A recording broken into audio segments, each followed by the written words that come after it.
He's been called the Pied Piper of jazz and Doctor of Swing. But renowned trumpeter and composer Wynton Marsalis has now launched a new project, a kind of call and response for these times. Senior arts correspondent Jeffrey Brown met Marsalis at the Jazz at Lincoln Center for our series Art in Action, exploring the intersection of art and democracy, part of our Canvas coverage. The music is vibrant and alive. But, says Wynton Marsalis, our democracy is threatened, with warning signs everywhere. I'm seeing what we all are seeing. We're lost. We're blindly flailing about the world. And while many responses are possible, his, as always, is jazz.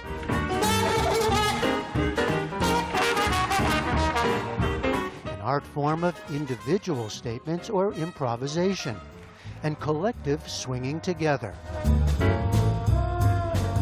Music, he believes, to heal divisions. Our music takes us away from that into the feeling of community, which is shared responsibility, shared rights, and the creation of space for others to be creative and to be a part of the process.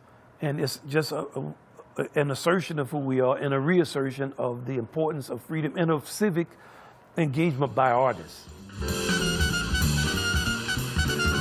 Marsalis has been a leading cultural figure for decades. Founder of Jazz at Lincoln Center in New York in 1987. 1, 2, 3, Its artistic director ever since. He was born into a musical New Orleans family. From early on, playing with older brother Branford, learning from their father Ellis, a pianist and educator who died in 2020. I want as much as possible to try to communicate to you all. A key mission, preserving and passing on that tradition, as we saw in 2011 as he led a festival for high school musicians around the country called Essentially Ellington that continues to this day.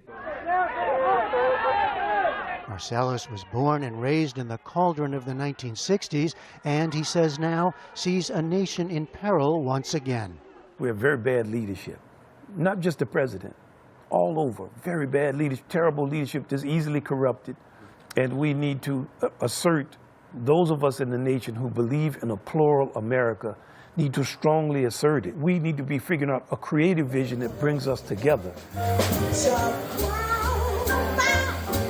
His answer, Jazz Call for Freedom, a new multi-part project that includes a video series intended as a kind of civic engagement dialogue, starting with professional musicians choosing and recording a brief clip of music from a song from the past that they think speaks to our moment. Your heart of masses yearning to breathe free. It's really stripped down and right to the core, and that's exactly what this initiative is. It's getting to the heart of the matter. Alexa Tarantino, a saxophonist, composer, and bandleader in her own right, is a member of the Jazz at Lincoln Center Orchestra. She worked with Marsalis to choose leading contemporary musicians to participate. The main element of jazz and performance is call and response and communication. And so the fact that we are able to start something like this that puts out our own form of creative expression and encourages others to respond with theirs, it's that musical element personified, but with this political charge. Among the videos recorded so far, Cecile McLaurin-Salvant singing Stevie Wonder's Visions. Is this a vision in my mind? The group New Jazz Underground with Sonny Rollins' Freedom Suite.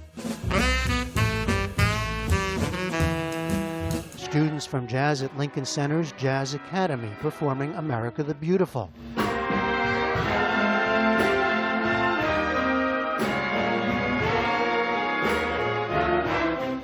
One by Chris Lewis, another composer and bandleader, as well as sax player with the orchestra. His pick, a piece by jazz great pianist McCoy Tyner, who died in 2020, titled Contemplation. He recorded it in the 1960s, which at a time, tumultuous time in American history, right, civil rights movement. And so to him, that was a time of contemplation. What does a piece like that say now? I think it's a time for us to be contemplative of what's going on, both internally and externally. And so it's important for us to engage with our community and to understand that your value system is not necessarily the only value system. And jazz teaches us that. It teaches you that I believe this thing, but just because I believe this does not mean that your belief system is invalid. We both can believe different things and respect that and also create music together. In turn, the responses are now coming in from music-loving and playing citizens from around the country, recording songs meaningful to them. Marsalis is also looking to history with other parts of the jazz call for freedom, with audio recordings including Let Freedom Swing, a 2004 live performance that featured new jazz compositions with text by leaders of the past, such as Nelson Mandela, read by Morgan Freeman.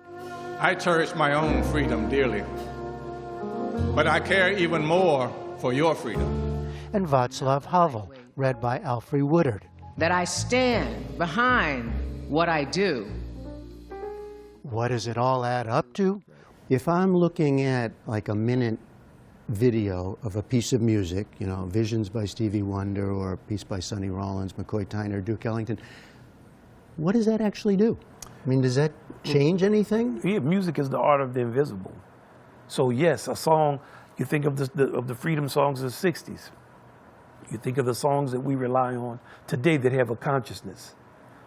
And you think of all the classic hymns and great songs that people have sung around the world, not just our songs. Mm-hmm. The music is the art of the invisible, so it touches things deep inside of us. As for Marsalis himself, he recently announced he'll step down as head of jazz at Lincoln Center next year. A huge shift for an institution that's aimed at giving jazz a place in the larger culture, and for him. It's just that time. There's no bad reason. We have a lot of great, fantastic, talented younger musicians. We have dedicated older members. It's time for me to be one of those members. You know, it's time. It's time for me. That? Yeah, oh man, it's that time. But I've been in the public space a long time, since I was 18 or 19. Yeah. You're not retiring.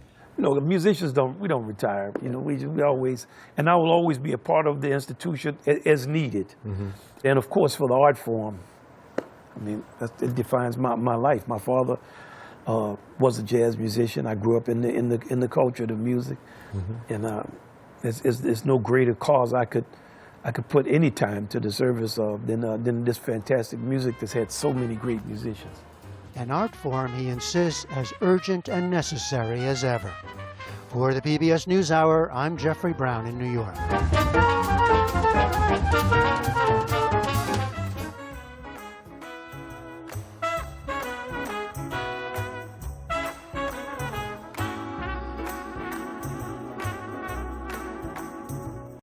Support journalism you trust. Support PBS News. Donate now, or even better, start a monthly contribution today.